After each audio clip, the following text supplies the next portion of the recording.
एक गांव में एक अमीर जमींदार रहता था। वह जितना अमीर था उतना ही कंजूस भी।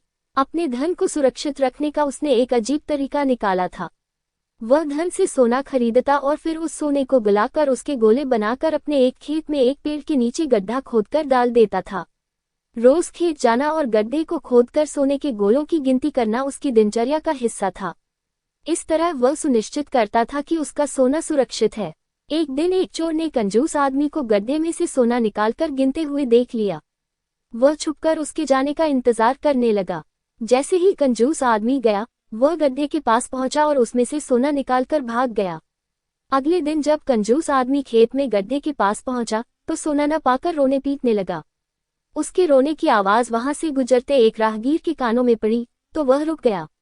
उसने कंजूस आदमी से रोने का कारण पूछा तो कंजूस आदमी बोला, मैं लुट गया, बर्बाद हो गया, कोई मेरा सारा सोना लेकर भाग गया। अब मैं क्या करूंगा? सोना किसने चुराया, कब चुराया? राहगीर आश्चर्य में पड़ गया। पता नहीं चोर ने कब इस गड्ढे को खोदा और सारा सोना लेकर 9-2-11 हो गया। मैं जब यहाँ पहुंचा तो सारा सोना गायब था।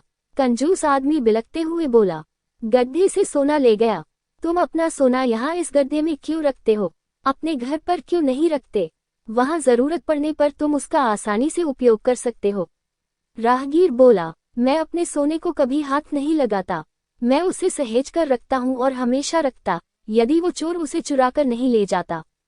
कंजूस आदमी बोला। ये बात सुनकर राहगीर ने जमीन से कुछ कंकड़ उठाए और उसे उस गड्ढे में डालकर बोला, यदि ऐसी बात है तो इन कंकड़ों को गड्ढे में डालकर गड्ढे को मिट्टी से ढक दो और कल्पना करो कि यही तुम्हारा सोना है, क्योंकि इनमें और तुम्हारे सोने में कोई अंतर नहीं है।